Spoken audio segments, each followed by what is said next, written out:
S, ಮಾಧ್ಯಮನ ಮುಂದೆ ಗೃಹ ಸಚಿವ ಪರಮೇಶ್ವರ್ ಅವರು ಸುಳ್ಳು ಹೇಳಿದ್ರ ಹೇಮಾವತಿ ಹೋರಾಟಗಾರರ ಮೇಲೆ ಎಫ್ಐಆರ್ ಅಸ್ತ್ರವನ್ನ ಹೇರುವಂತ ವಿಚಾರದಲ್ಲಿ ಯಾವ ಸ್ವಾಮೀಜಿಗಳ ಮೇಲೂ ಕೂಡ ಎಫ್ಐಆರ್ ಆಗಿಲ್ಲ ಅನ್ನುವಂಥ ಮಾತನ್ನ ಪರಮೇಶ್ವರ್ ಅವರು ಹೇಳಿದ್ರು. ಆದರೆ ಹೇಳಿದ್ದೇ ಒಂದು, ಮಾಡಿದ್ದೇ ಒಂದು ಆಗಿದೆಯಾ ಅನ್ನುವಂಥದ್ದು. ಯಾಕಂದ್ರೆ ಎಫ್ಐಆರ್ ಕಾಪಿಯಲ್ಲಿ ಸ್ವಾಮೀಜಿಗಳ ಹೆಸರು ಕೂಡ ಉಲ್ಲೇಖ ಆಗಿದೆ. ಸುದ್ದಿಗೋಷ್ಠಿಯಲ್ಲಿ ಆಗಿದ್ರೆ ಗೃಹ ಸಚಿವರು ಮಂಕು ಬೂದಿಯನ್ನು ಎರಚಿದ್ರ ಅನ್ನುವಂಥ ವಿಚಾರ. ಗೃಹ ಸಚಿವರ ವಿರುದ್ಧ ಇದೀಗ ಹೋರಾಟಗಾರರು ಆಕ್ರೋಶವನ್ನು ವ್ಯಕ್ತಪಡಿಸ್ತಾ ಇರುವಂಥದ್ದು.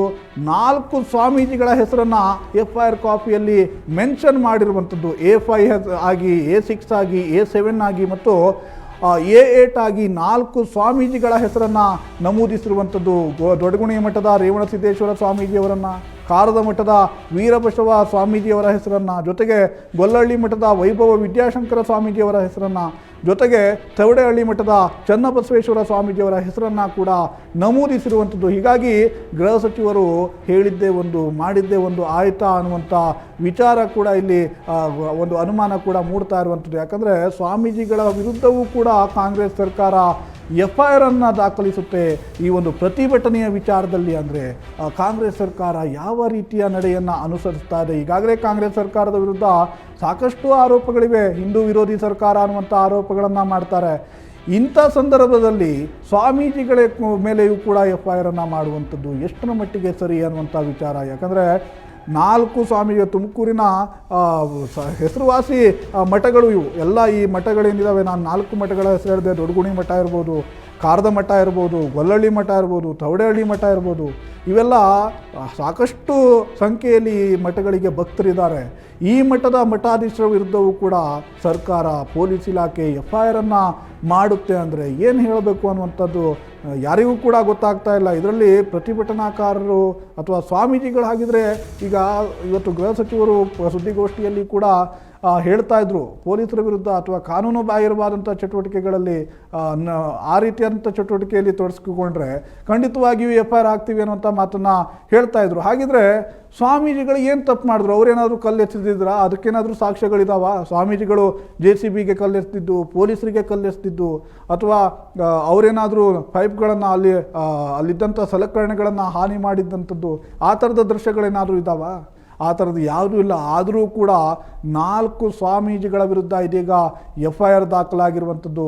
ಸ್ವಾಮೀಜಿಗಳನ್ನು ಕೂಡ ಸರ್ಕಾರ ಬಿಡ್ತಾ ಇಲ್ವಲ್ಲ, ಎಫ್ಐಆರ್ ಮಾಡ್ತಿದೆಯಲ್ಲ. ಅವರು ಇನ್ಯಾವುದೋ ಬೇರೆ ಕೆಲಸಗಳನ್ನು ಮಾಡಿದ್ರೆ ನಾವು ಕೂಡ ಅದನ್ನು ಸಮರ್ಥನೆ ಮಾಡ್ಕೊಳ್ಳೋಕ್ಕೆ ಹೋಗೋದಿಲ್ಲ. ಆದರೆ ಈ ಒಂದು ಪ್ರತಿಭಟನೆಯ ವಿಚಾರದಲ್ಲಿಯೂ ಕೂಡ ಸ್ವಾಮೀಜಿಗಳ ವಿರುದ್ಧ ಎಫ್ಐಆರ್ ಅನ್ನು ಮಾಡಿದ್ರೆ ಇದು ಸಮಾಜವೂ ಕೂಡ ತಿರುಗಿ ಬಿಡುವಂಥ ವಿಚಾರ. ಯಾಕಂದರೆ ಇದನ್ನು ಎಲ್ಲವನ್ನ ಕೂಡ ಅವರು ಗಮನಿಸಿ ಸರ್ಕಾರ ಹೆಜ್ಜೆಯನ್ನು ಇಡಬೇಕು. ಇದು ಸರ್ಕಾರದ ಗಮನಕ್ಕೆ ಇದೆಯೋ ಇಲ್ವೋ ಏನೋ ಗೊತ್ತಿಲ್ಲ. ಯಾಕಂದರೆ ಇವೆಲ್ಲ ಕೂಡ ಮಠಗಳು, ನಾನು ಹೇಳ್ತಾ ಇದ್ದೆ, ಸಾಕಷ್ಟು ಭಕ್ತರನ್ನು ಹೊಂದಿರುವಂಥ ಮಠಗಳು.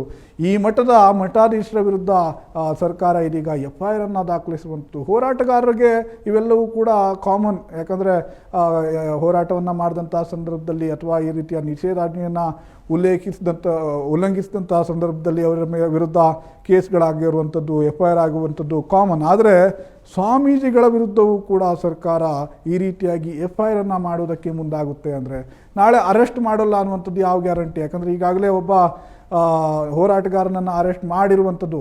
ಗೃಹ ಸಚಿವರು ಸುದ್ದಿಗೋಷ್ಠಿಯಲ್ಲಿ ಹೇಳಿದಂಥ ಸಂದರ್ಭದಲ್ಲಿ ನಾವು ಇನ್ನೂವರೆಗೂ ಯಾರನ್ನೂ ಅರೆಸ್ಟ್ ಮಾಡಿಲ್ಲ ಅಂಥೇಳಿ ಸಮರ್ಥನೆ ಮಾಡ್ಕೊಂಡು ಹೋಗಿದ್ರು. ಆದರೆ ಅವರು ಆ ಸುದ್ದಿಗೋಷ್ಠಿಯಿಂದ ಹೊರಬೀಳ್ತಾ ಇದ್ದಂಗೆ ಕೆಲವು ನಿಮಿಷಗಳಲ್ಲಿ ಜಿಲ್ಲಾಧ್ಯಕ್ಷ, ಯುವ ಮೋರ್ಚಾದ ಜಿಲ್ಲಾಧ್ಯಕ್ಷ ಚೇತನ್ ಅವರನ್ನು ಬಂಧಿಸಿರುವಂಥದ್ದು. ಹೀಗೆ ಈ ರೀತಿ ಆಗ್ತಾ ಹೋದರೆ ಹಾಗಿದ್ರೆ ಇವರೆಲ್ಲರನ್ನೂ ಕೂಡ ಅರೆಸ್ಟ್ ಮಾಡುವಂಥ ಸಾಧ್ಯತೆಗಳಿರುತ್ತೆ. ಈಗ ಶಾಸಕರಿದ್ದಂಥ ಸಂದರ್ಭದಲ್ಲಿ ಅವರನ್ನು ಏಕಾಏಕಿ ಅರೆಸ್ಟ್ ಮಾಡೋದಕ್ಕಾಗಲ್ಲ. ಆದರೆ ನಾಳೆ ಸ್ವಾಮೀಜಿಗಳನ್ನು ಕೂಡ ಅರೆಸ್ಟ್ ಮಾಡಿಬಿಡ್ಬೋದು. ಹೀಗಾಗಿ ಈ ಆತಂಕ ಎಲ್ಲವೂ ಕೂಡ ಜನರಿಗೂ ಕೂಡ ಶುರುವಾಗಿರುವಂಥದ್ದು. ಒಂದು ರೀತಿಯಾಗಿ ಸರ್ಕಾರ ಜಿದ್ದಿಗೆ ಬಿದ್ದುಬಿಟ್ಟಿದೆ.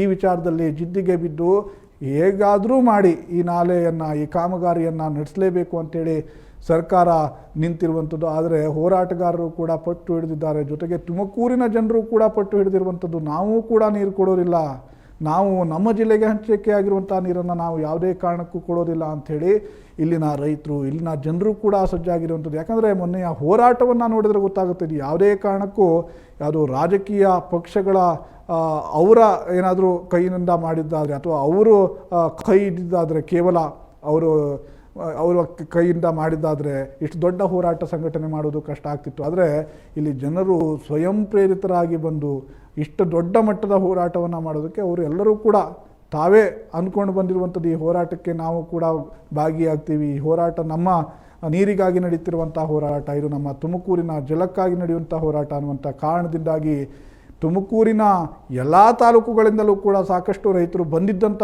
ಕಾರಣದಿಂದಾಗಿ ಇಷ್ಟು ದೊಡ್ಡ ಹೋರಾಟ 10-15 ಸಾವಿರ ರೈತರು ಇಲ್ಲಿ ಭಾಗಿಯಾಗ್ತಾರೆ ಅಂದರೆ ಇದಕ್ಕೆ ಎಷ್ಟು ದೊಡ್ಡ ಮಟ್ಟಿನ ವಿರೋಧ ಇದೆ ಅನ್ನುವಂಥದ್ದು. ಯಾಕಂದರೆ ಇವತ್ತು ಗೃಹ ಸಚಿವರು ಸಾಕಷ್ಟು ಸಮರ್ಥನೆಯನ್ನು ಮಾಡಿಕೊಂಡ್ರು ಈ ಯೋಜನೆಯನ್ನು ಮಾಡುವಂಥ ಸಂದರ್ಭದಲ್ಲಿ. ಇನ್ನೊಂದು ವಿಚಾರ, ಹೋಮ್ ಮಿನಿಸ್ಟರ್ ಅಂದರೆ ಡಾಕ್ಟರ್ ಜಿ ಪರಮೇಶ್ವರ್ ಅವರು ಕೂಡ ಈ ಯೋಜನೆಗೆ ವಿರೋಧವನ್ನು ವ್ಯಕ್ತಪಡಿಸಿದರು. ಏನು ಹೇಳಿದರು ಅಂದರೆ ಅವರು KDP ಸಭೆಯಲ್ಲೂ ಕೂಡ ನಿಮ್ಮ ರೀತಿ ನಮಗೂ ಕೂಡ ಈ ಯೋಜನೆಗೆ ವಿರೋಧ ಇದೆ, ನೀವೆಲ್ಲರ ಯಾವ ರೀತಿಯಾಗಿ ಅಭಿಪ್ರಾಯನ ವ್ಯಕ್ತಪಡಿಸ್ತೀರಾ ಅದನ್ನು ಒಂದು ರೀತಿಯಾಗಿ ರೆಸಲ್ಯೂಷನ್ ಪಾಸ್ ಮಾಡುವಂಥ ಕೆಲಸವನ್ನು ಕೂಡ KDP ಸಭೆಯಲ್ಲಿ ಮಾಡಲಾಗಿತ್ತು, ಇದನ್ನು ಸಚಿವ ಸಂಪುಟನ ಮುಂದಿಡುವಂಥ ಕೆಲಸವನ್ನು ಕೂಡ ಮಾಡಲಾಗಿತ್ತು. ಆದರೆ ಎಲ್ಲೋ ಒಂದು ಕಡೆ ಇದೀಗ ಪರಮೇಶ್ವರ್ ಅವರು ನಡ್ಕೊಳ್ತಿರುವಂಥ ರೀತಿಯನ್ನು ನೋಡಿದರೆ ಈಗ ಅವರು ಸಮರ್ಥನೆ ಮಾಡ್ಕೊಳ್ಳಿಕ್ಕೆ ಹೊರಟಿದ್ದಾರೆ. ಆದರೆ ಕೊನೆಯಲ್ಲಿ ಗಟ್ಟಿಯಾಗಿ ಹೇಳಿದ್ದಾರೆ, ನಾನು ಕೂಡ ಜಿಲ್ಲೆಯ ಪರವಾಗಿ ನಿಲ್ತೇನೆ ಅನ್ನುವಂಥ ಮಾತನ್ನು ಹೇಳಿದ್ದಾರೆ. ಈಗ ಹಾಗಿದ್ರೆ ಇವತ್ತಿನ ಸುದ್ದಿಗೋಷ್ಠಿಯಲ್ಲಿ ಡಾಕ್ಟರ್ ಜಿ ಪರಮೇಶ್ವರ್ ಅವರು ಏನು ಹೇಳಿದರು, ಸ್ವಾಮೀಜಿಗಳ ವಿರುದ್ಧ FIR ಆಗಿಲ್ಲ ಅಂತ ಹೇಳಿದರು ಅಂತ ನಾನು ಹೇಳ್ತಾ ಇದ್ದೆ. ಹಾಗಿದ್ರೆ ಏನು ಹೇಳಿದರು ಅದನ್ನ ಕೇಳಿಸ್ಕೊಂಡು ಬರೋಣ. ಕಾನೂನನ್ನು ರಕ್ಷಣೆ ಮಾಡುವ ಉದ್ದೇಶದಿಂದ ಸುಮಾರು 13 FIRಗಳನ್ನು ಹಾಕಿದ್ದಾರೆ. ಆ 13 FIR ಆಗಿದ ಮೇಲೆ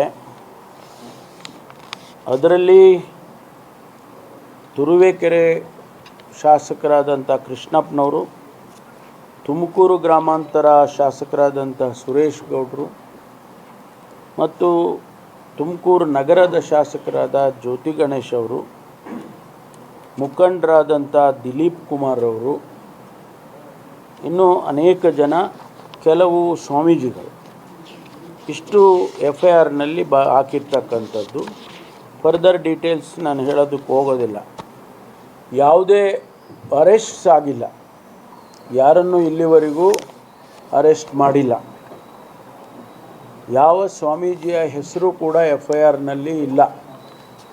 ಸ್ವಾಮೀಜಿಗಳಷ್ಟೇ ಅಂಥೇಳಿ ನಮೂದನೆ ಮಾಡಿದ್ದಾರೆ ಬಿಟ್ಟರೆ ಯಾವ ಸ್ವಾಮೀಜಿ ಅಂಥೇಳಿ ಹೆಸರುಗಳನ್ನು ಕೂಡ ನಮೂದಿಸಿಲ್ಲ. ಕಾನೂನನ್ನು ರಕ್ಷಣೆ ಮಾಡುವ ಉದ್ದೇಶದಿಂದ ಸುಮಾರು 13 FIRಗಳನ್ನು ಹಾಕಿದ್ದಾರೆ. ಆ 13 FIR ಆಗಿದ ಮೇಲೆ ಅದರಲ್ಲಿ ತುರುವೇಕೆರೆ ಶಾಸಕರಾದಂಥ ಕೃಷ್ಣಪ್ಪನವರು, ತುಮಕೂರು ಗ್ರಾಮಾಂತರ ಶಾಸಕರಾದಂಥ ಸುರೇಶ್ ಗೌಡರು ಮತ್ತು ತುಮಕೂರು ನಗರದ ಶಾಸಕರಾದ ಜ್ಯೋತಿ ಗಣೇಶ್ ಅವರು, ಮುಖಂಡರಾದಂಥ ದಿಲೀಪ್ ಕುಮಾರ್ ಅವರು, ಇನ್ನೂ ಅನೇಕ ಜನ, ಕೆಲವು ಸ್ವಾಮೀಜಿಗಳು ಇಷ್ಟು FIRನಲ್ಲಿ ಹಾಕಿರ್ತಕ್ಕಂಥದ್ದು. ಫರ್ದರ್ ಡೀಟೇಲ್ಸ್ ನಾನು ಹೇಳೋದಕ್ಕೆ ಹೋಗೋದಿಲ್ಲ. ಯಾವುದೇ ಅರೆಸ್ಟ್ಸ್ ಆಗಿಲ್ಲ, ಯಾರನ್ನು ಇಲ್ಲಿವರೆಗೂ ಅರೆಸ್ಟ್ ಮಾಡಿಲ್ಲ, ಯಾವ ಸ್ವಾಮೀಜಿಯ ಹೆಸರು ಕೂಡ FIRನಲ್ಲಿ ಇಲ್ಲ. ಸ್ವಾಮೀಜಿಗಳಷ್ಟೇ ಅಂಥೇಳಿ ನಮೂದನೆ ಮಾಡಿದ್ದಾರೆ ಬಿಟ್ಟರೆ ಯಾವ ಸ್ವಾಮೀಜಿ ಅಂಥೇಳಿ ಹೆಸರುಗಳನ್ನು ಕೂಡ ನಮೂದಿಸಿಲ್ಲ. ಕಾನೂನನ್ನು ರಕ್ಷಣೆ ಮಾಡುವ ಉದ್ದೇಶದಿಂದ ಸುಮಾರು 13 FIRಗಳನ್ನು ಹಾಕಿದ್ದಾರೆ. ಆ 13 FIR ಆಗಿದ ಮೇಲೆ ಅದರಲ್ಲಿ ತುರುವೇಕೆರೆ ಶಾಸಕರಾದಂಥ ಕೃಷ್ಣಪ್ಪನವರು, ತುಮಕೂರು ಗ್ರಾಮಾಂತರ ಶಾಸಕರಾದಂಥ ಸುರೇಶ್ ಗೌಡರು ಮತ್ತು ತುಮಕೂರು ನಗರದ ಶಾಸಕರಾದ ಜ್ಯೋತಿ ಗಣೇಶ್ ಅವರು, ಮುಖಂಡರಾದಂಥ ದಿಲೀಪ್ ಕುಮಾರ್ ಅವರು, ಇನ್ನೂ ಅನೇಕ ಜನ, ಕೆಲವು ಸ್ವಾಮೀಜಿಗಳು ಇಷ್ಟು FIRನಲ್ಲಿ ಹಾಕಿರ್ತಕ್ಕಂಥದ್ದು. ಫರ್ದರ್ ಡೀಟೇಲ್ಸ್ ನಾನು ಹೇಳೋದಕ್ಕೆ ಹೋಗೋದಿಲ್ಲ. ಯಾವುದೇ ಅರೆಸ್ಟ್ಸ್ ಆಗಿಲ್ಲ, ಯಾರನ್ನು ಇಲ್ಲಿವರೆಗೂ ಅರೆಸ್ಟ್ ಮಾಡಿಲ್ಲ, ಯಾವ ಸ್ವಾಮೀಜಿಯ ಹೆಸರು ಕೂಡ FIRನಲ್ಲಿ ಇಲ್ಲ. ಸ್ವಾಮೀಜಿಗಳಷ್ಟೇ ಅಂಥೇಳಿ ನಮೂದನೆ ಮಾಡಿದ್ದಾರೆ ಬಿಟ್ಟರೆ ಯಾವ ಸ್ವಾಮೀಜಿ ಅಂಥೇಳಿ ಹೆಸರುಗಳನ್ನು ಕೂಡ ನಮೂದಿಸಿಲ್ಲ.